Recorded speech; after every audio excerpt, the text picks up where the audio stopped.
Bonsoir et bienvenue à toutes et à tous pour ce rendez-vous dominical animé par Virginie Gage. Vous le savez, chaque semaine, nous explorons une profession sans exclusive. Ce soir, nous faisons une halte à la case homme politique et nous avons le privilège d'accueillir Julien Drey. En revisitant votre parcours, Julien Drey, impossible de faire l'impasse sur votre passage à la LCR, où vous y faites d'ailleurs votre apprentissage de la dialectique. Vous rejoignez le PS en 81, vous êtes cofondateur de SOS Racisme, un des organisateurs du concert des potes, de la marche des beurs. Vous êtes aussi à l'origine de la scission qui conduit à la création d'une FID. Jamais ministre, mais au moins député, avec de très bons résultats. Et puis, vous avez été également vice-président du Conseil régional d'Île-de-France. Vous officiez également comme conseiller de plusieurs candidats à la présidentielle, et notamment conseiller de l'actuel président. Peu d'hommes politiques, d'ailleurs, peuvent se vanter d'avoir inspiré une série télévisée. Mais je ne vais pas plus loin pour vous laisser au bon soin de Virginie Guette. Je vous retrouve tout à l'heure pour les questions du public. C'est à toi, Virginie. Bonsoir, Gad, merci beaucoup. Bonsoir, Julien Drey. Bonsoir. Si vous me permettez, je vais faire deux petites corrections à la présentation. Moi, je n'ai pas participé à la marche des beurs, parce que la marche des beurs a lieu en 1983. J'ai participé en tant que militant. Je n'ai pas été fondateur ni animateur à ce moment-là. Et SOS Racisme n'est fondé qu'en 1984. Voilà. Et quant à l'UNEF-ID, c'est un syndicat qu'on a fondé. Il n'y a pas eu de scission. On a refondé l'UNEF, qui s'appelait à l'époque UNEF indépendante et démocratique. Voilà. Deux petites remarques. Ben, en voilà des précisions. Voilà, Gad. Ça, c'est quand on lit pas des biographies. Non, mais on est ravis de vous recevoir. Pardonnez-nous ces deux petites erreurs historiques. C'est d'ailleurs pour ça qu'on va se parler pendant 1 heure. Moi, je suis ravie de vous voir. Et c'est vrai que les téléspectateurs qui nous suivent tous les dimanches se disent « elle est marrante, mais elle dit ça tous les dimanches soirs ». Et c'est vrai que moi, je suis particulièrement ravie de vous recevoir ce soir parce qu'on va parler, je pense, de sujets qui me touchent infiniment parce que je crois que finalement, tout dans votre parcours, votre ADN, votre colonne vertébrale, vos réussites et vos ratés, eh bien, dans tout ça se joue finalement quelque chose qui m'est cher, c'est l'alpha et l'oméga de l'identité juive de France. C'est-à-dire que vous êtes dedans, mais jamais vraiment dedans. Vous êtes dehors et jamais vraiment dehors. Gad le disait, vous êtes un des membres historiques l'un des plus importants du Parti socialiste tout en restant le plus souvent à la marche. Vous êtes de gauche et vous avez pourtant parlé, popularisé et fait votre expertise sur la sécurité et les quartiers, une thématique qui est quand même historiquement de droite. Vous êtes élu depuis 88 et pourtant vous n'avez jamais été ministre. Vous avez une carrière politique très longue sans jamais avoir voulu ou pu intégrer certains codes. Et ça, pour moi, c'est tellement la position finalement du juif installé, intégré, mais qui entend quand même au fond de lui une espèce de petite musique lancinante avec un instrument légèrement désaccordé qui lui rappelle que tout ça n'est jamais vraiment acquis. Dans ma famille, je vais vous faire une confidence, quand on vous regardait à la télé, j'entendais souvent cette phrase « il est de chez nous ». Et j'avoue que même si j'avais 10 ans à l'époque et que je n'y connaissais strictement rien, je sentais bien quand je vous regardais parler à la télévision par rapport à d'autres cadres du PS ou d'autres responsables politiques qu'il y avait effectivement quelque chose qui détonnait, un ton peut-être, une sonorité différente, un geste un peu plus fort, un nœud de cravate trop serré ou pas assez, tout un tas de petites choses qui me disaient finalement ce mec il n'est pas vraiment de chez eux, il est plutôt de chez moi. Et c'est de cette faille dont j'ai envie qu'on parle, mais pas seulement, parce que finalement, ça dépasse largement votre judaïsme. Vous avez eu l'idée de Ségolène avant Ségolène. Vous avez cru en Hollande avant qu'il ne croie finalement en lui-même. Vous avez repéré Emmanuel Macron avant qu'il soit Emmanuel Macron. Il paraît que François Hollande, le soir de vos 60 ans, dans son discours, a dit que si vous aviez touché un avaloir sur chaque type que vous avez formé, qui était devenu député, sénateur ou ministre, vous seriez très riche. Et on a l'impression finalement que ce qui a manqué dans votre parcours, c'est quelqu'un qui vous porte autant que vous avez porté les autres. Et Baron Noir, série politique dont le premier rôle est très largement inspiré de vous, peut se lire aussi comme le récit politique qui vous venge, qui vous rend justice, comme si la fiction était venue pour réparer un réel. Et donc, ce sera l'objet de ma première question. Julien Drey, est-ce que vous n'avez pas le sentiment, voire le regret, d'avoir mis votre sens politique au service des autres et pas assez à votre propre service?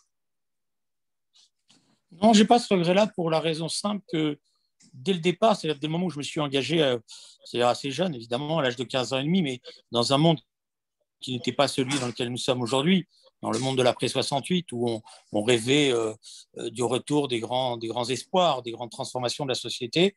Moi, j'étais au service d'une idée, d'un idéal, d'un combat, et j'étais pas au service de quelqu'un. Et je ne faisais pas, quand j'ai fait ces choses-là, je ne faisais pas pour faire carrière, pour prendre une place, pour prendre un rôle. Je le faisais parce que je croyais justement à toutes ces idées, à tous ces idéaux. Voilà. Donc, je n'ai pas de ressentiment sur ce qui s'est passé tout au long de ces années en me disant j'aurais pu, à un moment donné ou à un autre, exercer une responsabilité publique d'un autre niveau, etc. Ce n'était pas la question qui était posée pour moi. Et finalement, elle ne s'est jamais posée comme ça. Et ce n'est pas un regret, ça, qu'elle ne se soit jamais posée comme ça? Vous êtes du genre à vivre les événements comme ils arrivent, non? Voilà. Non, je pense que quand on commence à être dans le regret, on est dans le ressentiment. Non, moi, voilà, j'ai fait un choix, peut-être un peu dans l'euphorie de tout ce qui était le début des années 70. Je disais raisonnablement tirer les conclusions de tout cela au début des années 80 en devenant un socialiste, non pas bon teint, mais plutôt radical, plutôt combatif. Mais moi, ma vie, c'est l'action militante. Donc, ma vie, c'est les autres. Ma vie, c'est de me mettre au service des autres et au service des idées auxquelles je crois. Voilà. Pour préparer cette émission, j'ai parlé à des gens qui vous connaissent, certains bien, et qui m'ont dit finalement le drame de Julien, c'est d'avoir été trop jeune en mai 68. C'est le sentiment que vous avez ou pas? Est-ce que vous avez ce regret de ne pas avoir vécu en pleine conscience de la majorité cette période oui, folle? oui, parce que la génération des années 70, c'est la génération lycéenne, puisque moi j'appartiens à cette génération lycéenne qui va faire irruption, je dirais, dans les années 70, qui va organiser les grandes manifestations lycéennes, notamment celles contre la loi Debré en 1973, etc. Et là, on court tous, nous, après les grands. On a envie de recommencer ce que les grands ont réussi d'un certain point de vue, ou en tous les cas ont vécu, c'est-à-dire mai 68. D'ailleurs, Henri Weber, qui a malheureusement et tristement disparu il y a à peu près un an, avait écrit cet ouvrage qui était pour nous un ouvrage de référence. Il disait mai 68, c'est la répétition générale. Et vous avez eu ce sentiment dans les années 80, en créant SOS Racisme, sur un autre terrain que la lutte étudiante, recréer quelque chose de l'ordre de la jeunesse? Alors, oui et non, c'est-à-dire que on n'est plus du tout dans la même période, plus du tout dans la même situation. Les années 70 sont passées. Les grands rêves, excusez-moi l'expression, révolutionnaires ont pris quand même du plomb dans l'aile. La victoire même de François Mitterrand en 81, qui était pleine d'espoir, a apporté quand même déjà un certain nombre de déceptions ou de désillusions. Moi, je crée SOS Racisme parce que ce qui m'inquiète à l'époque, c'est deux choses. C'est d'abord la montée du Front National, qui, on l'a oublié, mais remporté succès électoraux sur succès électoraux, notamment dans les municipales et dans les européennes de 1984. Et qu'en face, la réponse qui était apportée était une réponse traditionnelle que je connaissais, que j'avais moi-même portée quand j'étais jeune militant trotskiste, c'est-à-dire c'est un affrontement frontal entre extrême gauche et extrême droite. Et mon sentiment, c'était que la bataille devait être tout autre. Elle devait être d'abord culturelle, elle devait être d'abord dans un rassemblement majoritaire dans la société et pas dans l'affrontement de groupes ou de groupuscules les uns contre les autres. Voilà. Et donc, c'est comme ça que je conçois SOS. C'est-à-dire dans une logique il y a une majorité de jeunes qui ne peuvent pas se reconnaître dans ce que représente l'idéologie du Front National parce que leur vie quotidienne est contraire à tout ça. On va revenir sur SOS Racisme, mais moi, j'aimerais quand même parler d'avant, de l'Algérie, d'Oran. Et j'ai revu pas mal d'émissions pour préparer celle-ci. Et j'ai revu que chez Ardisson, vous aviez raconté que votre arrière-grand-père était conseiller du calife d'Alger, qui s'est suicidé au moment où les Français sont arrivés. Votre père, lui, beaucoup plus tard, après l'indépendance, décide de rester en Algérie parce qu'il croit finalement à cette Algérie multiculturelle et il finit par partir. C'est quand même sans faire de la psychologie à dessous, il y a quand même un rapport à la France qui est très complexe. Et vous arrivez en France et vous devenez élu de la République La France, ça représentait quoi quand vous êtes arrivé dans l'Hexagone? Alors, il y a plusieurs choses dans ce que vous dites, pardon. La première, oui, c'est vrai, j'ai appris ça plus tard, hein, tardivement, c'est mes tantes qui m'ont raconté ça. Dans les archives, on a retrouvé le fait qu'un de mes arrière-oncles ou grands-pères était un des conseillers du calife d'Alger. Et lorsque le calife d'Alger a ouvert les portes de la ville d'Alger pour éviter l'affrontement avec l'armée française qui venait envahir l'Algérie, eh bien, lui, il était contre et il s'est jeté du haut des murailles pour protester contre ce qui allait se passer. Après, mon père, et après toute ma famille, c'est pas une famille française au départ. Parce que nous, nos origines, elles sont d'abord et avant tout des origines liées à l'Algérie. L'origine du nom de Dré, c'est un oued qui est entre le Maroc et la Tunisie, qui s'appelle l'ouedra. Il y avait une forte tribu juive qui, au moment de la dispersion, a dû s'installer là. Et donc, dans toute notre histoire, nous, c'était d'abord l'Algérie. Bon, c'est notre lien à l'Algérie. Après, il y a eu le fameux décret Crémieux qui a fait de nous des Françaises et des Français et qui a amené mes grands-parents à participer à la guerre de 14 en tant que combattants français. Mes deux grands-pères ont participé à la guerre de 14. Et donc après, notre rapport à la France, c'était qu'on était des Français. Voilà. Et puis est arrivée la guerre d'Algérie. Et dans la guerre d'Algérie, au départ, mes parents qui étaient des instituteurs, ma mère était institutrice, mon père était instituteur, ils ont très vite été pour une sortie négociée et pour une indépendance négociée. Voilà. Et puis, donc, ils participaient à tous les syndicats enseignants, la FEN, l'école libératrice, toutes ces choses-là, qui avaient très vite, au milieu des années 50, proposé qu'on aille vers une indépendance négociée, comme d'après eux, ça devrait se faire. Donc, ils envisageaient d'un certain point de vue de rester dans cette Algérie indépendante. Et mon père a rêvé au départ d'une Algérie multiconfessionnelle, multiculturelle, et où la population juive aurait sa place à l'intérieur de cette Algérie-là. Voilà. Donc, rentrer en France, enfin, quitter l'Algérie pour la France, ça a été un constat d'échec de cette Algérie multiconfessionnelle. Oui, ça a été un double échec parce que mon frère, mon père, bon, d'abord, il y avait le débat dans la famille, il y avait une partie qui était pour l'Algérie française et qui était très militante pour l'Algérie française, puis il y en avait une autre qui était militante pour l'indépendance, qui s'est engagée dans la bataille pour l'indépendance. Et mon père était un instituteur qui était toujours très posé, très, très raisonné, donc il essayait toujours de faire la synthèse de tout ça. Et lui, en 62, il ne s'est pas précipité dans l'exode. Alors, plus exactement, on s'est échappé parce que nous étions condamnés, mon père était condamné à mort par l'OAS. Nous avions été plastiqués parce que l'OAS suspectait mon père d'accointance ou de collaboration avec beaucoup d'instituteurs qui avaient été ses amis et qui étaient des instituteurs d'origine arabe ou musulmane. Et puis, mais lui, il a voulu tout de suite rentrer. Donc, nous sommes revenus en Algérie très vite. En septembre 62, nous sommes revenus, et toute la famille d'ailleurs, pas simplement que mon père, toute la famille est revenue en Algérie, dans l'idée de rester dans cette Algérie-là. Et puis en 65, quand il y a eu le coup d'État de Ben Bella, le coup d'État de Boumedienne qui a renversé Ben Bella, les amis de mon père lui ont dit il faut que tu t'en ailles très vite parce que tu es considéré comme un progressiste, un Ben Belliste, ce qui n'était pas vrai d'ailleurs sur le fond, il n'était pas plus Ben Belliste qu'autre chose, et tu vas avoir des problèmes, tu vas avoir des ennuis, et vraisemblablement tu vas être arrêté, etc. Donc on est parti comme les pieds noirs, une main devant, une main derrière, 3 ans plus tard. Voilà.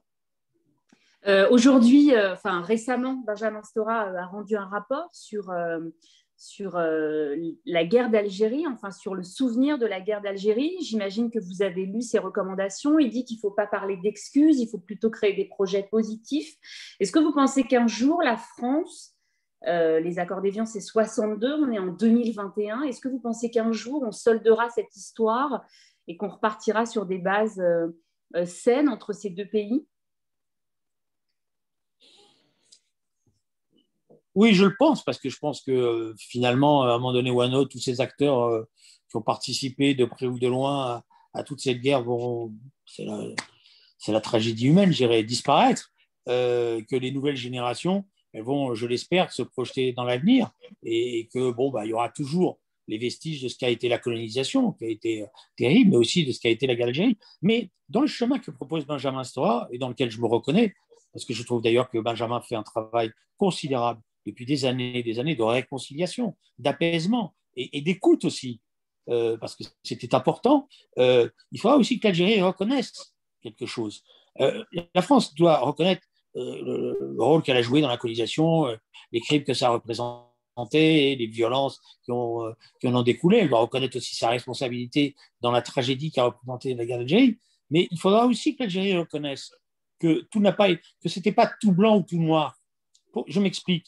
Il y avait tout un petit peuple pied noir en Algérie, ce que j'appelle le petit peuple pied noir, qui était profondément attaché à l'Algérie. Souvent, les gens ne le savent pas, mais ce peuple pied noir votait à gauche majoritairement dans les grandes villes algériennes.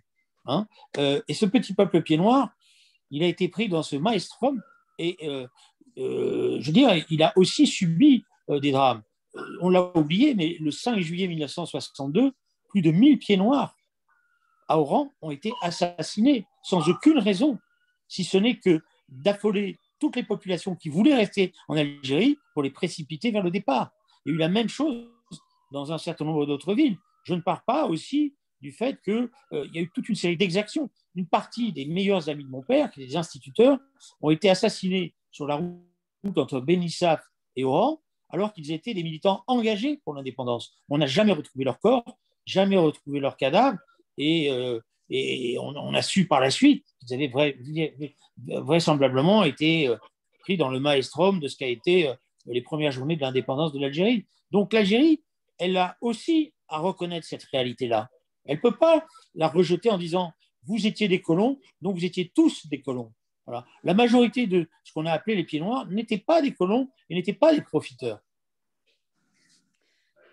On va essayer d'avancer un petit peu dans la chronologie parce que j'ai énormément de questions.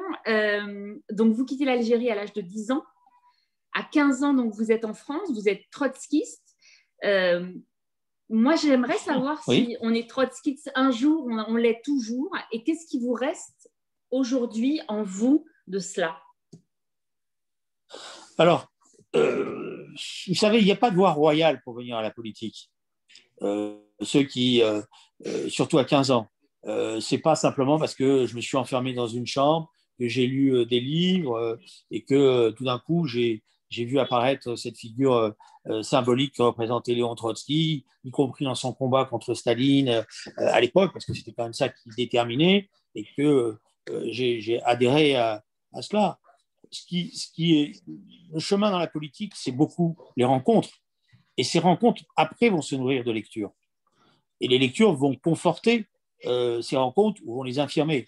Moi, il se trouve qu'à 15 ans, j'ai une professeure de français qui était trotskiste. Et donc, comme j'étais en recherche de quelque chose sur le plan politique, y compris parce que j'avais été marqué par tout ce qu'avait représenté la guerre d'Algérie, mais aussi mai 68, la discussion a commencé. Et donc, je me suis mis à lire des livres qu'elle me donnait à lire, et je me suis mis à me confronter aussi aux militants communistes de mon lycée, qui eux étaient très orthodoxes, parce que j'étais dans un lycée du 93. Beaucoup de ces jeunes communistes-là étaient très liés à tout ce que représentait la famille communiste du 93, qui n'était pas rien. Et donc, les discussions étaient de plus en plus sévères. Et plus sévères parce qu'on allait jusqu'au bout. Et on ne discutait pas de la situation en France, on en discutait un petit peu, mais on discutait de l'histoire. Et dans l'histoire, oui, plus les jours passaient, plus, je dirais, c'était Trotsky qui l'emportait pour moi dans tout ce qu'avaient été ces événements-là. Alors après, l'autre question que vous avez posée, c'est trotskiste un jour, trotskiste toujours. Ce n'est pas totalement faux. Parce que je ne renie pas l'engagement qu'a représenté pour moi l'adhésion à la Ligue communiste, puis c'est comme ça qu'elle s'appelait, en 1960, en janvier 71. D'ailleurs, pour la petite histoire, moi, je n'ai pas voulu être… À l'époque, d'abord, vous commenciez par être sympathisant, vous intégriez ce qu'on appelait un cercle rouge. Dans ce cercle rouge, on faisait de la formation politique, et à un moment donné, vous proposiez de devenir un militant qui avait d'ailleurs un statut particulier. Au départ, il devait être stagiaire avant de devenir un militant titulaire. Vous voyez, c'était un long chemin. Voilà. Et moi, tout ça, ça m'a énervé.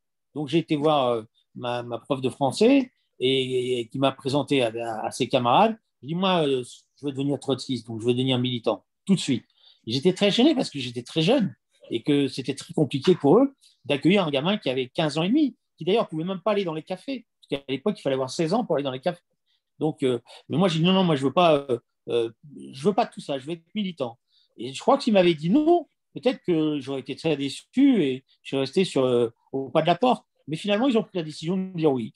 Et donc, j'ai été certainement un des plus jeunes militants trotskistes, militants en tant que tel. Et j'ai beaucoup, beaucoup appris. Beaucoup appris en rigueur, en méthode, en engagement. Pas toujours en faisant plaisir à mes parents, qui, eux, en tant qu'instituteurs, avec une idée en tête. Bon, tu veux peut-être faire la révolution, mais il faut quand même que tu gagnes ta vie. Donc, il faut quand même que tu aies un métier. Donc, il faut quand même que tu travailles. Et donc, il y a eu des tensions assez fortes, je dirais, à l'âge de 17-18 ans, avec mon père notamment, qui me disait, c'est pas Krévin qui va te donner à manger. Donc, il faut quand même que tu travailles. Alors, mais par contre, j'ai beaucoup appris de choses. J'ai beaucoup appris de choses parce que j'ai appris ce qu'on appelait l'agit-prop, c'est-à-dire apprendre à organiser des manifestations, à écrire des tracts, à prendre la parole en public, à argumenter vos prises de parole pour être entendu, pour être écouté, et avec à la fois des réussites et des échecs. Voilà. Est-ce que c'est le fait d'avoir été militant si jeune qui fait que, parce qu'on sait que vous avez lancé quand même toute une génération, vous avez découvert des gens comme Delphine Batho, comme Malek Bouti, je ne vais pas les citer tous. Est-ce que c'est ça qui fait que vous voyez en ces jeunes qui ont 13, 14, 15 ans quelque chose que personne ne voit? Et d'ailleurs, qu'est-ce que vous voyez dans ces jeunes-là?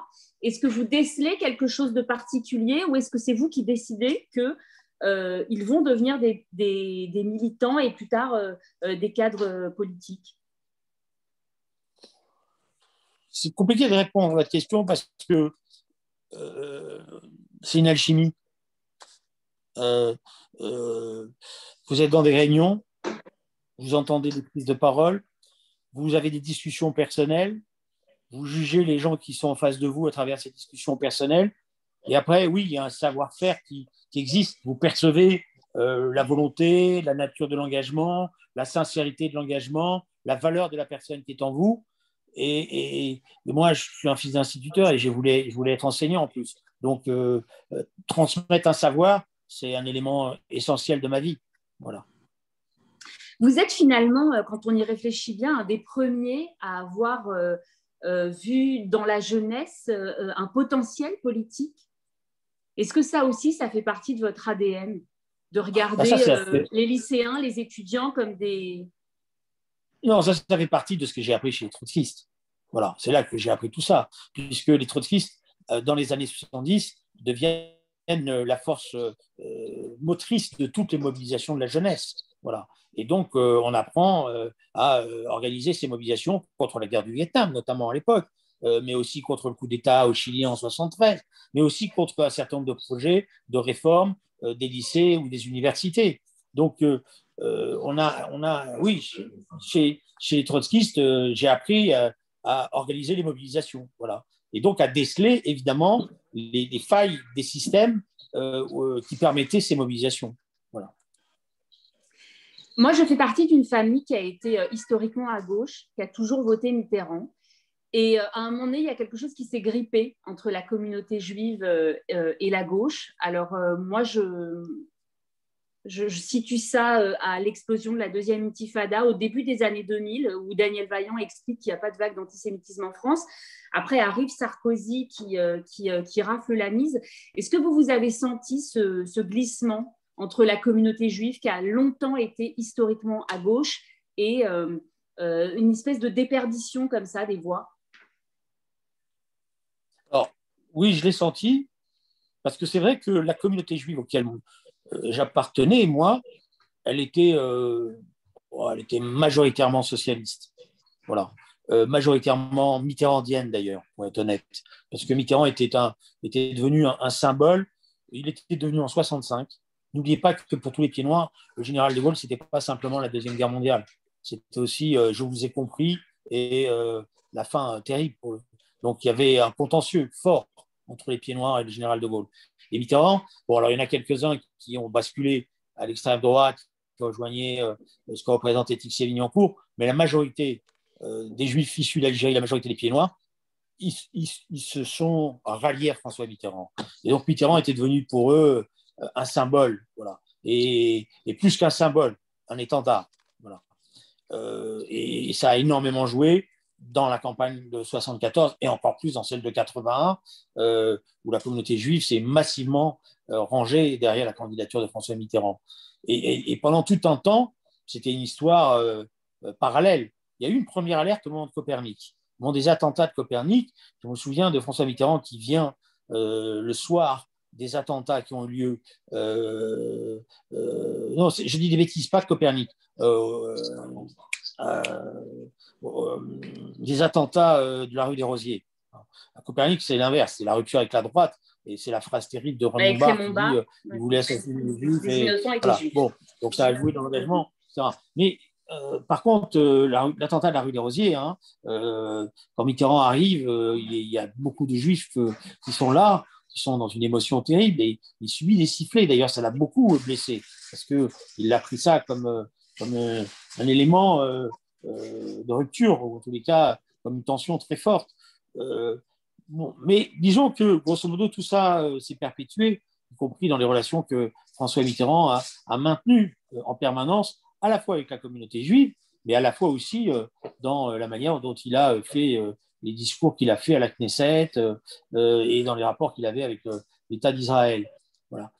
Par contre, c'est vrai, et c'est d'ailleurs un paradoxe, Lionel Jospin avait été le Premier ministre qui avait été le premier à dénoncer le Hezbollah comme un groupe terroriste. Et vous vous rappelez de l'incident de Birzeit, où il avait été caillassé, il avait été obligé de se sauver parce qu'il avait eu ce courage de dire que le Hezbollah était une organisation terroriste et qu'on ne pouvait pas discuter comme ça avec cette organisation. Mais il y a eu le début de la deuxième intifada. Dans cette deuxième intifada, au départ, le Parti socialiste et l'Internationale socialiste, bon, je ne vais pas tout vous raconter, parce que j'ai bien l'intention à un moment donné d'écrire tout ça et d'écrire aussi mes mémoires, comme tout le monde. Mais on a essayé de rapprocher les points de vue, parce qu'on n'a rien compris à ce qui se passait.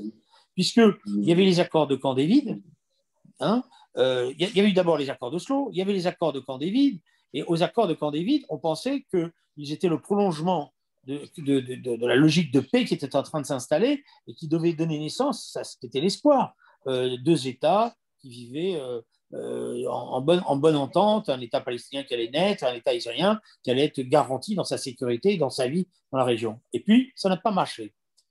Ça n'a pas marché de par la responsabilité de la direction palestinienne de l'époque. Parce que ça, tout le monde l'oublie.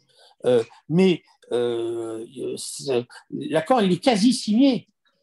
L'accord, il est quasi signé à Camp David. Et malgré tout, il y a effectivement, à ce moment-là, le début des incidents sur les planades des mosquées.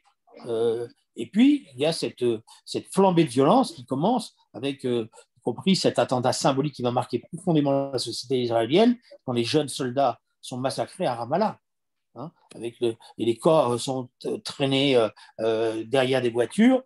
Et là, on va avoir pour la première fois, effectivement, d'abord une intifada qui s'installe, une incompréhension et une hésitation va s'installer, il faut être honnête, à la direction du Parti socialiste. Certains l'ont même théorisé. Pascal Boniface l'avait théorisé dans une note en disant, bon, sur le plan électoral, il y a la communauté juive d'un côté, mais maintenant il y a une communauté musulmane issue de tout le passé, la France, qui est beaucoup plus forte, donc il faut peser au trébuchet les choses. Et là, il y a un fossé qui s'est créé, et ce fossé, il s'est créé à un moment très particulier que j'ai vécu, qui a été un drame, c'est qu'il y a eu un dimanche où, parce que il y avait des attentats qui se multipliaient et des inscriptions antisémites, on avait des lieux juifs qui avaient été attaqués et brûlés, il y a eu une manifestation qui devait avoir lieu, qui a lieu à Paris, qui va de la Bastille à la République, et où on attend la participation de Lionel Jospin. Et au dernier moment, Jospin ne vient pas. Voilà. Parce qu'il a peur des échos qu'on lui raconte de cette manifestation. On lui dit que, soi-disant, la manifestation serait sous la tutelle de la droite et même de l'extrême droite. Et il hésite. Et finalement, on est toute une série de dirigeants socialistes à être dans la manifestation et à attendre la venue de Jospin qui ne vient pas. Et là, ce jour-là, un fossé s'est créé. Voilà. Et après, quand il y a eu la défaite de 2002, je pense que pour une part, les 60 000 voix qui manquent, hein, ou je ne sais plus combien, les milliers de voix qui manquent à Jospin pour le deuxième tour, pour une part, elles sont là. C'est une grande partie de la communauté juive à l'époque qui a été déçue, voire blessée par cette absence des figures historiques du Parti socialiste, n'a pas voté socialiste. Il a voté d'ailleurs plutôt Modem ou des choses comme ça. Voilà. Quand François Mitterrand a repris la direction du Parti socialiste, devenu premier secrétaire, il y a eu tout un travail de clarification qu'il a effectué et que j'ai effectué à ses côtés pour retisser les liens nécessaires avec un élément clé pour nous, c'était que la question de la sécurité de l'État d'Israël était indiscutable, qu'elle n'était pas négociable, hein, et qu'il fallait être là-dessus extrêmement ferme et que tous les attentats, tout ce qui avait lieu ou qui se commençait à se draper derrière la lutte contre le sionisme, etc., sur le fond, étaient porteurs du retour d'un antisémitisme extrêmement dangereux. Est-ce que vous voyez un lien entre votre identité juive et votre ancrage à gauche? Parce que moi, j'ai grandi dans une famille où ça n'avait pas de sens d'être de droite. On se disait, quand on est juif, on ne peut pas être de droite. Oui, parce que d'abord, il y avait la lutte antifasciste qui structurait tout ça. Il y avait la Shoah. Il y avait le fait qu'il faut être honnête aussi. Beaucoup de ceux qui avaient fait la révolution russe étaient juifs. Voilà. Et que même étaient juifs et que c'était même une certaine fierté pour nous. Donc oui, il y avait des juifs de droite, mais spontanément, pour nous, un juif, il était humaniste, il était généreux, il était attentif à la misère du monde, et donc il devait être de gauche. Vous parliez de Lionel Jospin, je ne peux pas m'empêcher de vous demander, vous avez vu arriver la catastrophe du 21 avril 2002 ou pas? Alors, ça serait prétentieux de ma part de dire je l'ai vu arriver. Ce que j'ai vu, c'est que sur des questions qui me tenaient à cœur, notamment toutes les questions liées à la sécurité et à la montée de la violence dans les quartiers, que j'avais vu se mettre en place et qui se substituaient au malaise qu'on a connu au début des années 80. On parlait du malaise des cités et des révoltes que ça avait commencé à susciter, mais c'était parce que c'était un mal de vivre dans ces cités. Et puis, j'ai vu progressivement des choses changer. C'est-à-dire que ce malaise dans les cités, eh bien, il a été progressivement récupéré par des bandes de plus en plus violentes et s'installer aussi ce qu'on appelait au départ les tombées du camion et les trafics, et par la suite le trafic de stupéfiants qui est devenu… Voilà. Donc j'avais vu se mettre en place les prémices de tout ça. J'avais fait un rapport d'ailleurs en 92 qui s'appelait « La violence des jeunes », où je pointais la dérive mafieuse d'un certain nombre de quartiers. Ça m'avait valu d'ailleurs des rappels à l'ordre du ministre de l'époque, François Loncle, et d'autres, disant tu ne peux pas donner tu peux pas stigmatiser comme ça les quartiers, etc. Et moi j'avais dit, si on ne dit pas ça, on va apparaître comme un peu déjà complice de tout ça. Donc, et dans la campagne de 2002, normalement, ces questions de sécurité étaient très importantes. Je pensais qu'on les avait pour une part résolues parce qu'il y avait eu un grand conflit avec les policiers autour de la loi présomption d'innocence qui avait été défendue par Elisabeth Guigou. Et Lionel Jospin m'avait demandé de corriger cette loi pour apaiser la tension qui était née. Et j'avais, à partir de là, construit le programme du Parti socialiste pour cette présidentielle. Et le titre était, je l'avais construit d'ailleurs, entre autres avec Delphine Batteau, qui m'avait beaucoup aidé à l'époque, c'était « Mieux prévenir, mieux punir ». Et j'essayais, et autour du mot « punir », il y a eu un débat très important, parce qu'une partie de la direction du Parti socialiste ne voulait pas utiliser le mot « punir ». Et c'est François Hollande qui, dans le bureau national, a dit c'est le titre de Julien qu'il faut prendre. Et donc, nous disions il faut être dur avec le crime et dur avec les causes du crime.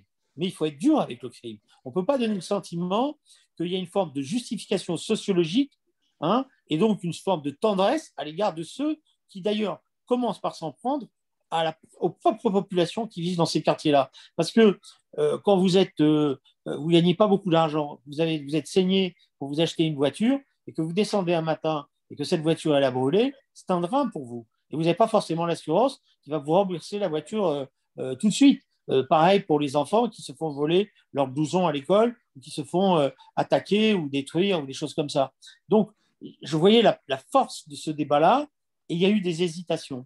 Voilà. Il y avait en permanence une hésitation avec cette idée qui régnait dans la direction du Parti socialiste, c'était ce terrain-là n'est pas un bon terrain pour nous, il faut revenir au terrain social. Quand on va sur le terrain de la sécurité, on fait le jeu de la droite. Et moi, je considérais que c'était une erreur. Voilà. Et donc, j'ai alerté à plusieurs reprises. Vous nous parlez de 2002. Oui. Mais enfin, en 2017, oui. C'est quand même la ligne de Benoît Hamon qui l'emporte sur la ligne de Manuel Valls. Donc, 2002-2017, 15 ans plus tard, le Parti socialiste se pose les mêmes questions avec les mêmes résultats, c'est-à-dire on ne peut pas parler de sécurité. Parce entre 2002 et... Oui, vous avez raison. Mais entre 2002 et 2017, il ne vous a pas échappé que c'est écoulé quand même 15 ans. Voilà. Et qu'il y a des retours, il y a des allers-retours, comme dirait l'autre. Mais c'est vrai que la ligne de Benoît Hamon n'est pas la ligne sur laquelle le Parti socialiste était, je dirais, jusqu'à l'ouverture de la présidentielle de 2017. Voilà. C'était une ligne qui n'était pas la ligne majoritaire. Voilà. On va revenir quelques instants sur SOS Racisme. Ce n'est pas l'œuvre de votre vie, mais quand même, c'est quand même central et ça a indubitablement bouleversé la société française dans le bon sens. Et on se souvient, moi je me souviens qu'en 98, finalement, c'était la victoire de la France Black Bomber comme une espèce d'ultime secousse de l'onde de choc ultra positive d'SOS Racisme. 23 ans plus tard, ça a beaucoup changé. On entend sur les plateaux parler de communautarisme, d'indigénisme. Je n'ai pas d'autre façon de vous poser la question, mais qu'est-ce qui a merdé et quand est-ce que ça a merdé?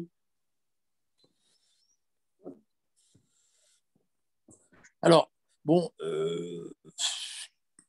d'abord, la première réponse, c'est que malheureusement, la ghettoisation sociale s'est installée dans la société et que ces quartiers, dont on avait compris qu'ils étaient problématiques par le cadre de vie qu'ils représentaient, sont devenus parfois même des quartiers ethniques, où le mélange de cette France Black Bomber a disparu. Hein. Donc, il y a eu cette ghettoisation qui était d'abord une ghettoisation sociale et qui après est souvent devenue une ghettoisation ethnique. Et dans cette ghettoisation, ce qui est devenu un élément structurant, c'est évidemment le trafic et l'économie parallèle qui se substitue à la crise, au chômage de masse et aussi aux échecs scolaires.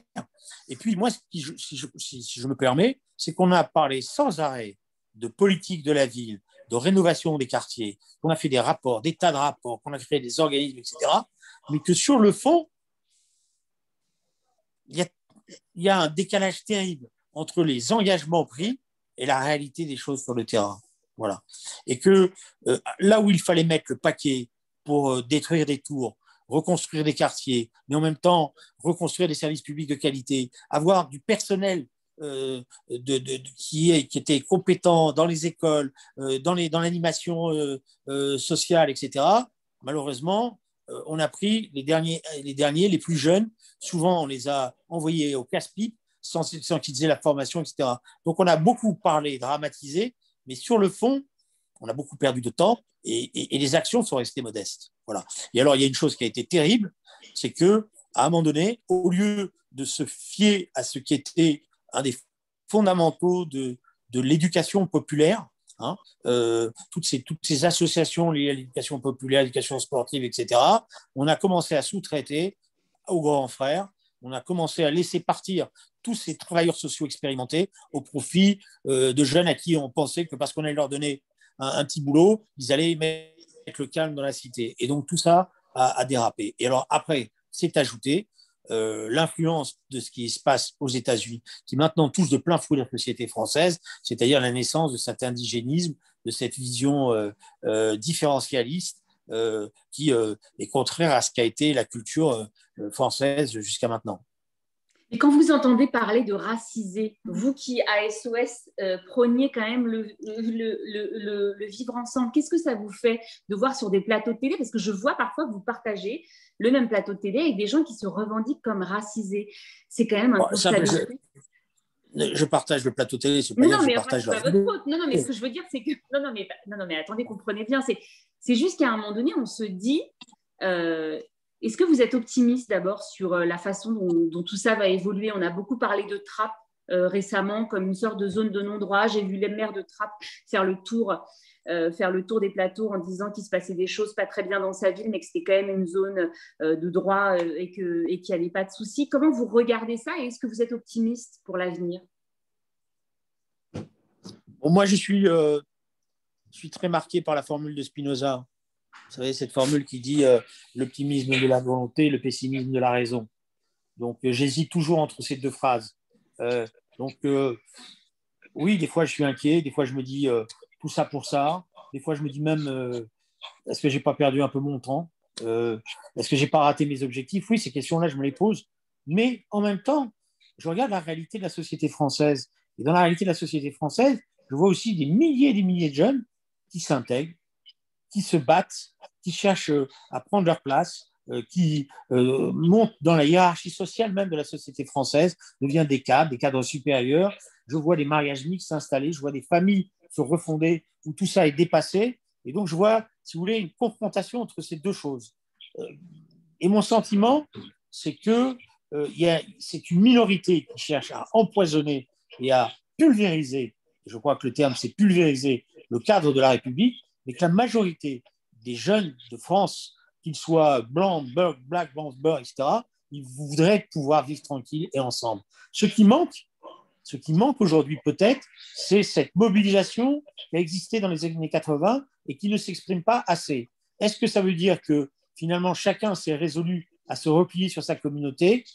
Il y a un risque, mais je sens qu'il y a quand même aussi un potentiel qu'il faut qu'il soit repris en main. Il faut que des nouvelles générations se lèvent et fassent un peu le travail que nous, on a fait à l'époque. Je ne peux pas ne pas vous interroger sur celui qui a été votre compagnon de route pendant 15 ans, avec qui vous avez partagé une communauté d'esprit, c'est Jean-Luc Mélenchon. Comment vous regardez aujourd'hui l'évolution de celui qui a été plus qu'un partenaire politique et surtout quel avenir D'abord, est-ce qu'il fait du bien à la politique? Est-ce que vous n'avez pas la sensation j'ai envie, moi, de vous entendre parler de lui et de savoir comment est-ce que vous regardez ce parcours et surtout cet avenir. On sait qu'il est d'ores et déjà candidat pour la prochaine élection présidentielle. Alors, moi, j'ai été compagnon de combat de Jean-Luc Mélenchon de 1986 jusqu'à 2002 à l'intérieur du Parti socialiste, puisque nous participions du même camp, ça s'appelait la gauche socialiste. Je suis resté en lien avec lui, plus de la même manière, jusqu'à ce qu'il quitte le Parti socialiste. Et je suis resté en lien humain avec lui aussi, alors de manière, je dirais, c'est un peu les montagnes russes. Voilà. C'est-à-dire, il y a des fois où on se retrouve, on est content de se retrouver, de manger ensemble, et on se raconte nos souvenirs, et on a même des analyses similaires. Et puis, il y a des fois où l'engueulade, bon, elle n'est pas directe, elle est indirecte dans ces cas-là, d'ailleurs, en général. C'est plutôt à travers les réseaux sociaux qu'il y a quelques missiles qui partent, quoi, ou des remarques désagréables. Moi, j'ai une admiration pour Jean-Luc, et on ne va pas me l'effacer du jour au lendemain. J'ai une admiration pour Jean-Luc parce que j'ai aimé travailler avec lui, et j'ai aimé l'homme qu'il était. Voilà. J'ai aujourd'hui, et je l'ai dit d'ailleurs depuis plusieurs mois, une interrogation sur ses engagements, sur un certain nombre de ses engagements. Pas ses engagements sur les insoumis, sur cette volonté de lever la société, de la mobiliser contre l'injustice sociale, et ce parcours qu'il a fait qui était quand même extrêmement courageux, parce qu'il est parti de rien du tout, avec un petit noyau, et il a quand même fait des campagnes qui ont marqué et qui ont pesé sur la société française, qui ont même redonné l'espoir. J'ai sur cette histoire dont on entend parler en ce moment, le fameux islamo-gauchisme, que je désormais me refuse à utiliser comme terme. Moi, je parle de l'islam politique. Je fais exprès parce que c'est une caractérisation sur ce que représente ce projet-là, c'est-à-dire un projet de soumission de la République à un projet politique qui n'est plus du tout un projet, qui se sert de la religion comme otage par rapport à ce projet religieux. Par rapport à ce projet politique plutôt, j'ai des interrogations et j'ai une petite tristesse au fond de moi-même, c'est que je sais qu'aujourd'hui Jean-Luc est engagé dans cette campagne présidentielle et je ne crois pas qu'il va prendre le temps de passer une nuit avec moi pour discuter de tout ça.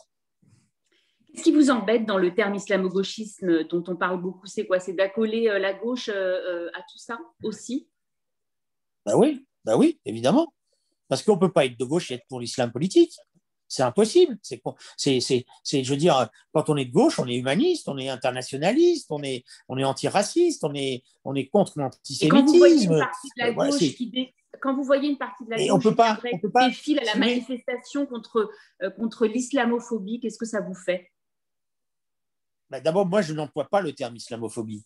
Je connais l'utilisation la création de ce terme et l'utilisation qui a été faite par les ayatollahs, parce que c'est de là que ça part, c'est-à-dire enrober tous les musulmans dans cette idée victimaire, parce que c'est le concept essentiel pour eux, qu'ils sont les victimes du monde entier qui veut s'en prendre de musulmans, etc. Et tout. Bon. Et donc, faire qu'il y ait une sorte de solidarité communautaire qui se crée contre ce statut de victimaire. Donc, je ne crois pas à cette islamophobie. Et par ailleurs, je m'excuse de vous le dire, mais regardez la société française.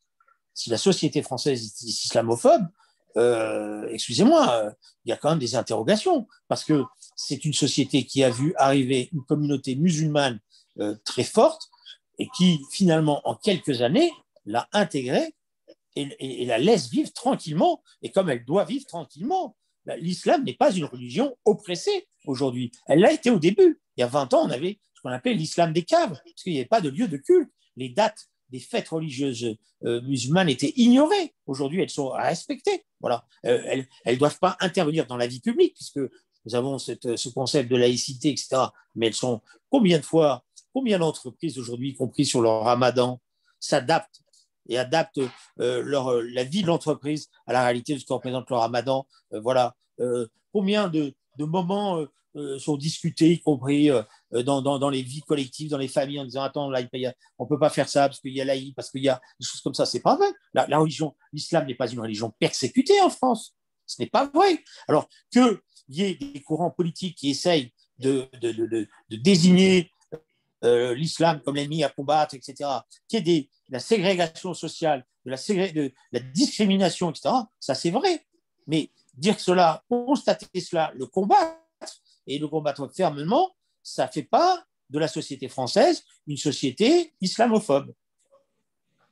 Un mot sur Israël, Julien Drey, vous avez un frère qui vit ici, je crois. Est-ce que la tentation d'Israël vous a déjà traversé? La tentation d'aller régulièrement en Israël, oui. Parce que c'est un plaisir. La tentation de l'Alia ne va pas traverser, non. Mon frère l'a fait.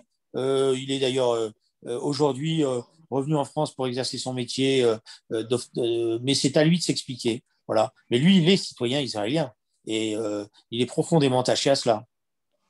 Je suis une grande fan Allô de… Oui, non, je vous entends. Vous m'entendez? Parce que moi, je vous vois plus, c'est pour ça. Ah, moi, je suis toujours là, moi. Bon, bah, tant mieux. Alors, d'accord, très bien.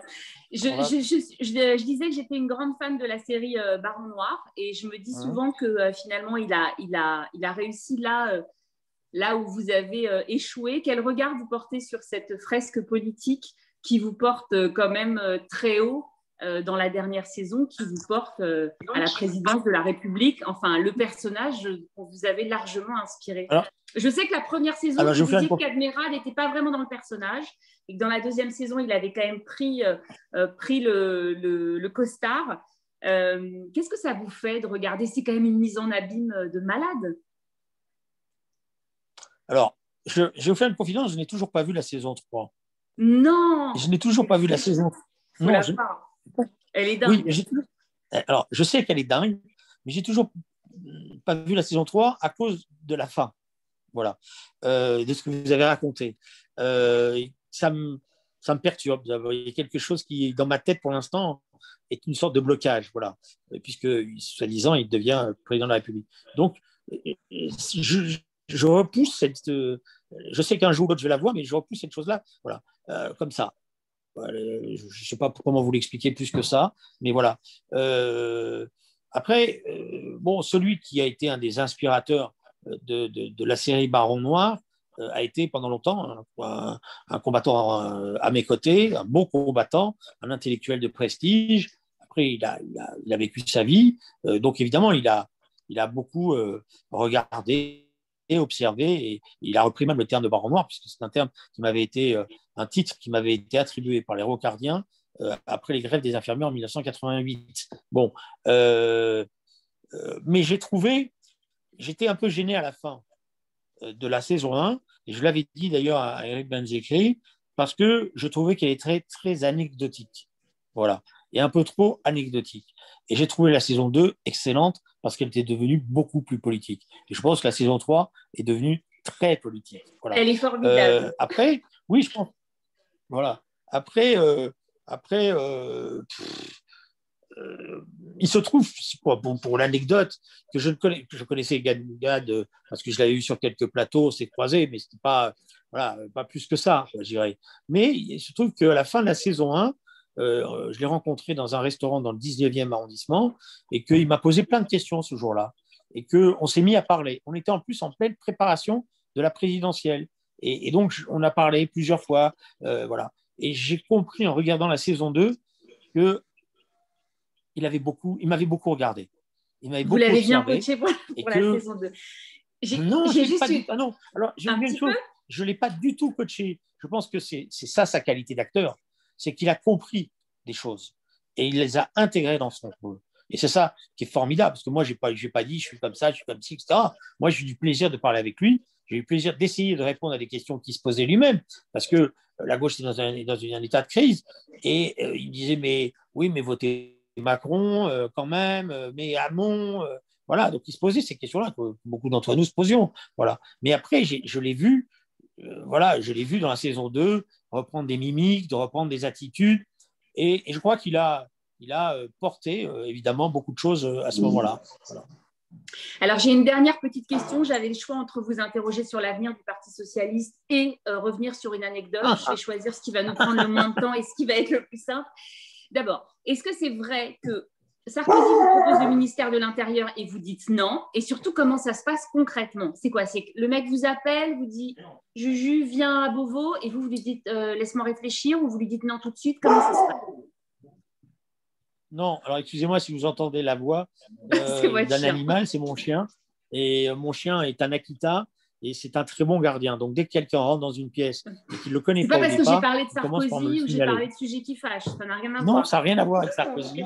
Et l'Akita a cette fonction d'être un chien extraordinaire, d'une fidélité exemplaire. Parce que vous savez qu'il y a eu un film formidable qui a été fait là-dessus avec Richard Gere. Mais il a cette fonction de gardien. Voilà. Il protège celui qui est, j'aime pas le terme de son maître, mais celui qui vit avec lui, puisque moi, je ne suis pas son maître, vu que le plus souvent, c'est lui qui fait ce qu'il veut. Bon, voilà. Alors, excusez-moi pour les bruits que vous avez entendus, mais je crois que l'ami qui est rentré a su tout de suite faire copain avec lui. Bon, voilà. Après, sur Sarkozy, vous savez, les choses, elles sont à la fois simples et compliquées. Simple, pourquoi? Parce que Nicolas Sarkozy, c'est ma génération. Donc, en 1988, il est le responsable de la campagne pour Jacques Chirac des actions dans la jeunesse. Et moi, Mitterrand m'a demandé de faire la même chose pour lui. Voilà. Donc, on se connaît par nom interposé, puisque quand les jeunes du RPR envahissent le salon de l'étudiant pour chahuter Mitterrand, je sais que celui qui a préparé ce coup-là, il s'appelle Nicolas Sarkozy. Bon. Mais quand nous, on fait les concerts du 1er mai, du 30, voilà, bon. Et donc, on se retrouve à la buvette de l'Assemblée nationale, puisqu'il vient juste d'être élu député, et moi aussi, et il me dit « Ah, c'est toi, Drey ?» Et moi, je lui réponds « Ah, c'est toi, Sarkozy. » Voilà. Bon, et donc, on se parle comme ça. Bon, mais comme toujours, les statuts ont changé. Il est parlementaire, je suis parlementaire. On échange de parlementaire à parlementaire. Voilà, il n'y a pas une relation, on ne devient pas des potes, on ne se tape pas sur le ventre, mais on se respecte. Voilà, et on discute. Voilà. Et puis après, Nicolas Sarkozy va devenir ministre. Il va souvent me chahuter, me taquiner à l'Assemblée nationale quand il est ministre. Et puis un jour, il me dira, plus tard, c'est-à-dire au moment où on rentre dans la préparation de la présidentielle de 2007, il me dira à la buvette de l'Assemblée nationale, mais de toute manière, ils ne t'aiment pas, parlant de la famille socialiste, tu le sais, ils ne te donneront jamais rien. Tout ce que tu auras, tu devras le prendre avec tes dents. Ce qui est une fausse expression que vous avez souvent entendue. Mais moi, je plaisante, je dis non, mais arrête, etc. Vous êtes d'accord avec ça? Sur « il ne vous aime pas », est-ce que Pardon? vous avez l'impression que le Parti socialiste ne vous a pas donné la place que vous méritiez? C'est une question que je me pose. Voilà. Et je n'ai pas la réponse totale. Voilà. Bon. Je pense que par moment, j'ai des doutes. Voilà. Sur des moments particuliers. Bon, mais ce n'est pas le cas aujourd'hui. Moi, je m'entends très bien avec la nouvelle génération. J'essaye de aujourd'hui, vous les aider. Vous ne priez plus rien. C'est plus facile peut-être de s'entendre avec vous aujourd'hui. Peut-être. Bon, toujours est-il que, voilà, donc je finis l'histoire. il me dit, donc, ils ne te donneront rien, tu n'auras rien. Mais ça, c'est quand même une rengaine hein, chez Nicolas Sarkozy. Et il me dit, chez Nicolas Sarkozy, et il me dit, tu verras, c'est moi qui te nommerai ministre. Bon, je rigole, je dis oui, c'est ça, d'accord, ok. Bon, et puis on se quitte, on est en décembre, la campagne commence, et soir du deuxième tour des élections législatives, je suis en train de faire le dernier tour du bureau de vote, on est dans la dernière heure, je pense que je vais être élu, mais on est toujours tendu dans ce moment-là, et je reçois un coup de téléphone, et là je me marre parce qu'on me dit, je ne me marre pas, parce que exactement, je suis un peu étonné, on me dit, ne quittez pas, le président de la République va vous parler. Bon, d'accord, bonjour, c'est Nicolas Sarkozy, bonjour Nicolas, etc. Et là, tout d'un coup, je dis dans ma tête, ouais, bon, ça va, j'ai compris. Tu veux me dire que tu as gagné ton pari? Et il me dit, exactement. Donc, je vais te proposer d'être ministre. Et là, vous dites non tout de suite. Ministre, non, je ne dis pas non tout de suite, je rigole à moi. Je lui dis, mais bon, d'accord. Je dis, bon, attends, c'est quand même compliqué ce que tu es en train de me dire. Il me dit, mais non, pas du tout. C'est fini, la droite, la gauche, tout ça. Ce que je vais faire moi maintenant, c'est la grande ouverture, tu vas voir. D'ailleurs, je suis en train de discuter avec plein d'autres socialistes parce qu'il faut faire tomber toutes ces barrières-là, etc. Bon, il fait son discours d'ouverture qu'il a essayé de mettre en place. Et alors, moi, je lui dis comme ça, par curiosité, je dis, bon, imagine que je te dise oui. C'est pourquoi faire? Et là, il me répond, ce que tu veux. Et donc, moi, je lui réponds de manière amusée. Je lui dis, ah, ce que je veux? Ah ben, alors, ministre de l'Intérieur. Il me dit, ça y est, c'est fait, j'en parle à Guéant. Je lui dis, attends, où on va là? Je lui dis, mais tu te rends compte? Il me dit, mais non, pas du tout. Je suis sûr que tu vas être un excellent ministre de l'Intérieur parce que toi, tu connais tout ça. Et en plus, je sais que tu seras d'une fidélité à l'égard du président de la République qui sera totale. Donc, je dis, bon, écoute, on va réfléchir à tout ça. Laisse-moi d'abord finir mon élection législative. Pour moi, il n'était pas question de devenir ministre de Nicolas Sarkozy. Je veux dire, je n'avais pas commencé trotskiste et finir ministre de Nicolas Sarkozy. Il y avait quelque chose qui allait plus coller quand même dans ma vie, quoi. Donc, c'est ce qu'on disait, trotskiste un jour, trotskiste toujours. Ça sera une conclusion. Merci beaucoup, Julien Drey. Je vais repasser la parole à Gaël parce qu'il y a énormément de questions du public. J'ai passé un très, très bon moment avec vous. Je vous remercie infiniment. Merci beaucoup. Merci. Alors, il ne s'agit pas de se replonger dans la fin de la saison 3 de Baron Noir, mais dites-nous en plus sur la suite. Est-ce que vous serez, par exemple, engagé, Julien Drey, au régional? Non. D'accord. Non. J'ai arrêté d'être député en 2012. Pas forcément dans les conditions que je souhaitais, pour être honnête. Mais bon, voilà, j'ai estimé que, de toute manière, j'avais dit dans la campagne de 2007 que vraisemblablement c'était mon dernier mandat. D'autres, disons, m'ont raccompagné encore plus vite sur le pas de la porte. Mais bon, je n'étais pas très, très motivé pour continuer. J'avais fait le tour de la question. 24 ans député, c'était beaucoup. Il fallait laisser la place à d'autres. Et au régional, c'est la même chose. Ça y est, j'ai fait mon temps. J'ai été vice-président de la région. Et puis, vous savez, bon, je vous fais une confidence. J'ai été pendant 18 ans aux côtés de Jean-Paul Huchon, qui a pour moi été un homme formidable, et certainement des socialistes qui m'a le plus compris. Voilà. Et qui m'a le plus admis avec mes différences, avec ce que j'étais, et avec qui j'ai pu travailler de manière formidable. Et quand on a perdu, j'ai eu la tristesse au ventre d'avoir perdu. Et c'est difficile quand vous avez fait tout ça, de devenir minoritaire. Et donc, souvent, d'ailleurs, je l'ai dit à Valérie Pécresse, tu sais, des fois, j'arrive et j'ai pas envie de rentrer. Parce que c'est ces 18 ans-là que j'ai en tête. Et bon, je respecte le verdict. Bon, voilà. Donc maintenant, une page est tournée. Et puis, ça va, j'ai assez fait de choses comme ça. Donc, en regardant la situation politique de notre pays, croyez-vous qu'il reste une chance de voir émerger une candidature de gauche crédible à la présidentielle? Oui, mais vous voyez que j'ai hésité un peu. Il y a beaucoup de... J'ai hésité un peu parce qu'il y a beaucoup de conditions. La gauche est dans un mauvais état. Elle est atomisée aujourd'hui avec le fait qu'il n'y ait pas de force politique qui la vertèbre. Parce que la gauche est forte quand il y a une force politique de gauche qui vertèbre toute la gauche. Ça veut dire qu'elle écrase les autres, mais elle est la colonne vertébrale. Et depuis 2017, il n'y a plus cette colonne vertébrale, puisque pendant les années 60, la colonne vertébrale était le Parti communiste, et pendant les années 80, 90, 2000, c'était le Parti socialiste. Et le Parti socialiste, avec la défaite de 2017, a perdu cette autorité qu'il avait sur toute la gauche, et aussi sur l'électorat. Et donc on voit bien qu'il y a maintenant une forme de compétition avec l'idée que d'autres forces se disent c'est notre heure ou même notre revanche. Bon, et ça aide pas. Voilà. Mais le travail que doit faire la gauche maintenant, avant de se chamailler sur qui va être devant et qui va être, c'est d'abord de penser la société. Et je pense que la gauche, elle n'a d'existence que quand elle pense la société et quand elle a un projet par rapport à la réalité de cette société. Et là, le travail essentiel aujourd'hui, c'est celui-là. On est le monde a profondément changé. Et je dirais d'ailleurs que le Covid nous a fait rentrer dans un monde nouveau pour une part, un monde de cannibales où des multinationales font la loi et peuvent se permettre de faire ce qu'elles veulent, bon, parce qu'elles sont plus riches que tous les États réunis. Et donc, les inégalités sont plus du tout de la même manière. Et je dirais même, les blocs sociologiques majoritaires vont être différents dans les années à venir et qu'il va falloir reconstruire. Donc, il faut que la gauche, elle redevienne conquérante, c'est-à-dire qu'elle ne soit pas simplement ce qu'elle a été trop ces dernières années, en train de défendre les acquis passés. Il faut inventer ce que devraient être les nouveaux instruments de solidarité. J'en prends un, parce qu'il me tient particulièrement à cœur.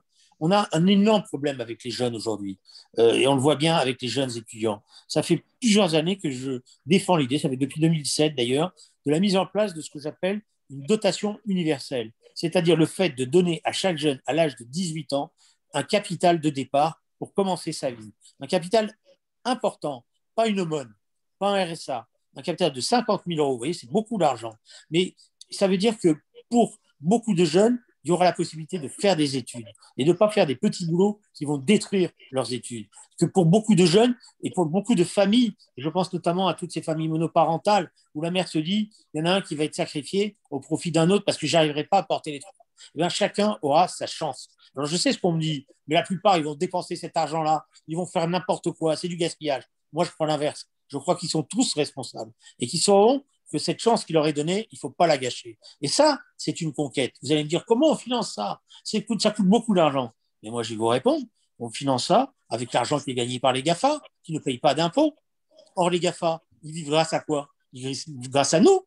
C'est nous qui nourrissons les GAFA. Nous sommes tous, nous, aujourd'hui, en droit de nous retourner vers les GAFA et de dire, et nos droits, et nos royalties, puisque vous utilisez ce que nous représentons, c'est-à-dire l'algorithme que nous allons représenter pour attirer de la publicité. Quand c'est que vous nous donnez la rémunération de nos algorithmes? Jamais. Eh bien, nous, on vous propose une chose. Au lieu de nous rémunérer, vous allez rémunérer les nouvelles générations. Donc, vous créez un fonds, vous allez abonder ce fonds, et chaque jeune pourra, au départ de sa vie, à 18 ans, pas dire « la société ne m'a pas donné ma chance, j'ai pas pu, mes origines », dira « j'avais le capital de départ.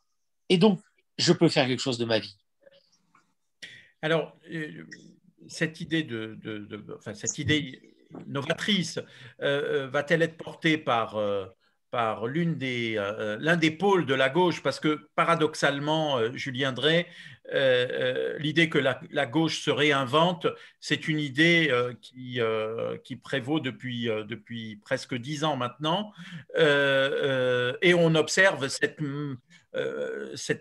morcellisation de la gauche, avec jusqu'à ce que ce thème de gauche irréconciliable, d'ailleurs qu'on a peut-être observé encore à l'action ces derniers jours dans la passe d'armes entre Manuel Valls et le premier secrétaire du Parti socialiste autour de cette notion d'islamo-gauchisme.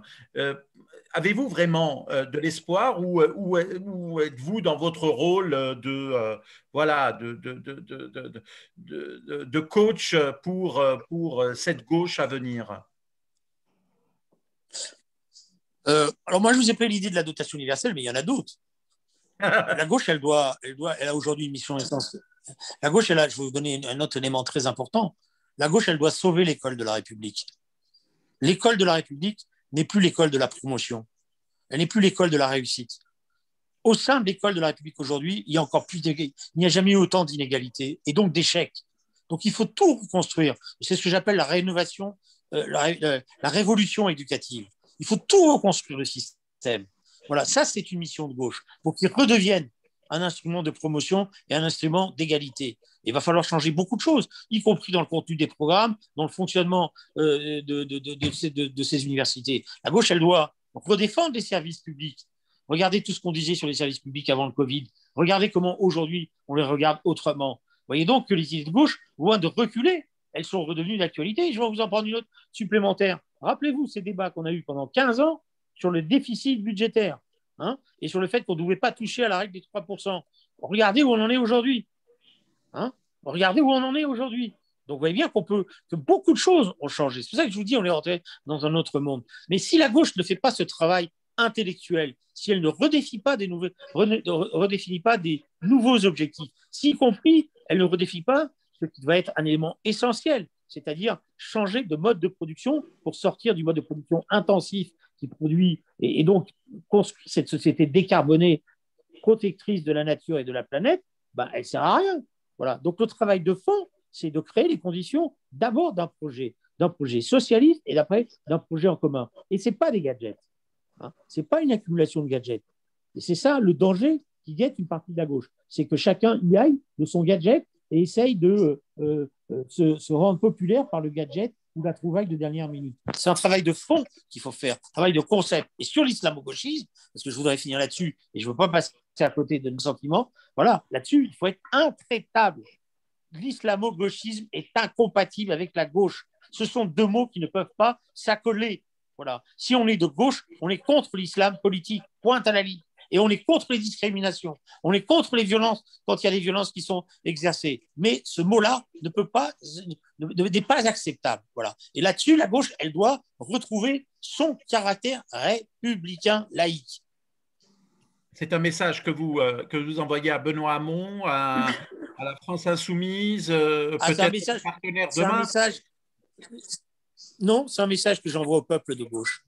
Parce que je ne crois pas à la question des individus. Je crois que c'est le peuple de gauche qui maintenant doit lui-même reprendre à son compte cette bataille-là. Parce que si je passe mon temps à polémiquer avec les uns et les autres, ils vont me dire « mais non, tu n'as rien compris, c'est pas ça que je veux dire, etc. » Moi, je pense que le peuple de gauche doit maintenant se réapproprier le combat pour la laïcité, le combat pour l'humanisme, le combat pour l'universalisme, le combat contre l'antisémitisme, le combat contre les discriminations racistes, le combat justement pour que règne le mot qui est le mot clé pour la gauche, fraternité. Alors, ce n'est pas forcément le dernier mot, Julien Drey, peut-être simplement revenir sur les menaces antisémites reçues par la députée Yaël Braun-Pivet.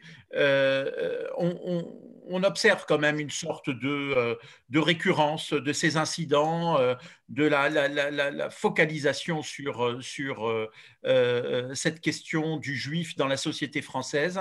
Est-ce que ça vous inquiète réellement aujourd'hui?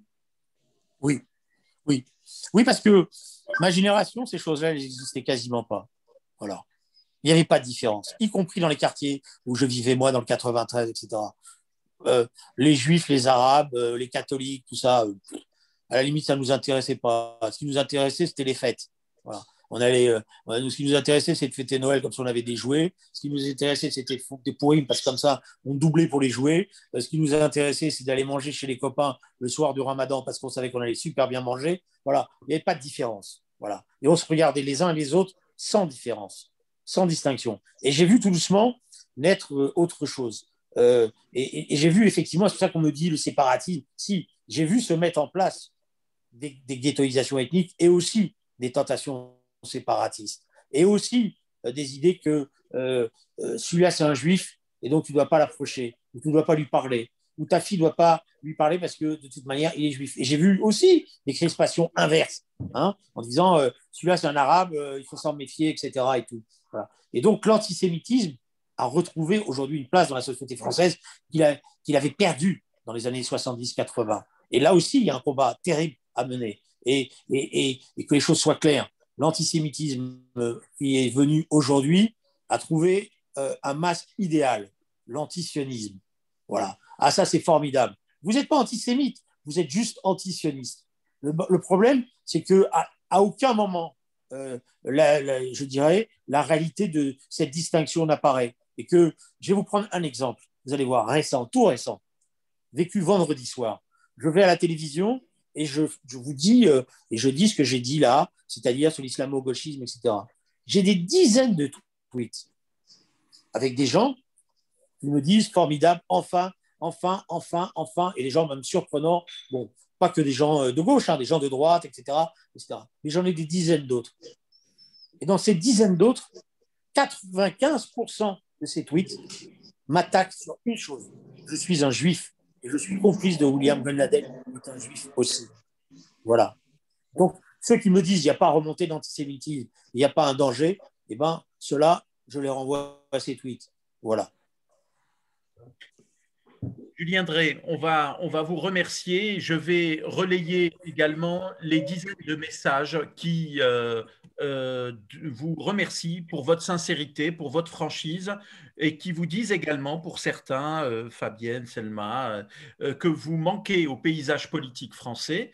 Mais on a bien compris que vous étiez très présent. On vous remercie en tout cas de cette petite heure Mais passée. je vais vous rassurer. Là, en ce moment, là, depuis 45 jours, j'ai fait la totale. C'est-à-dire, je me suis tapé une petite alerte cardiaque. Mais à 65 ans, quand on a tendance à manger les bonnes choses, c'est normal. J'ai eu le droit au Covid et là, j'ai une hernie discale. Donc, ça fait une pause.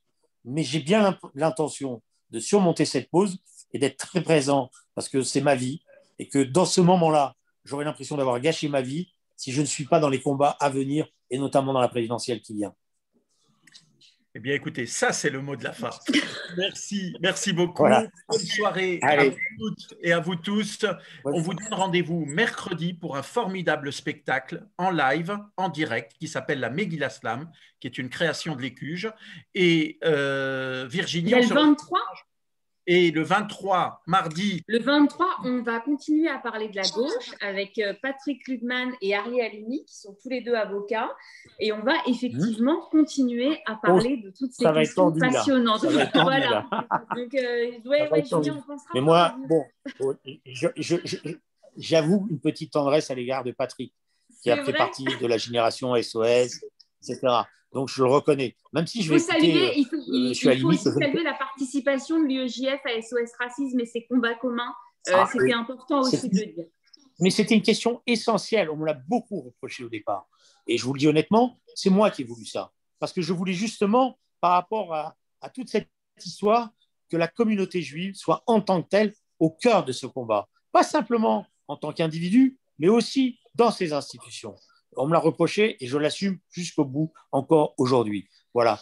Et j'étais par ailleurs très fier de voir très souvent l'Union des étudiants juifs être à la pointe de très beaux combats. Voilà. Et c'est pour la communauté, elle a fabriqué des dirigeants de la communauté extraordinaires. Et souvent, ce sont des grands présidents de l'UJF qui ont exercé ces responsabilités. Et moi, j'ai une affection particulière pour l'UJF. Vous avez bien compris. Pas simplement, c'est l'UJF, parce qu'ils se sont engagés, ils ont pris des risques. Et les pauvres, ils en ont pris aussi plein la gueule, y compris, disons-le, au sein de la communauté. Parfois, on leur a reproché des choses. Voilà. Et moi, maintenant, puisque c'est la fin, d'abord, je vais vous remercier de m'avoir fait passer cette heure ensemble. Ça a atténué mes douleurs. J'y ai moins pensé et c'est un beau moment. Merci beaucoup. Bonne soirée. Merci infiniment. Au revoir. Au revoir. Merci à vous.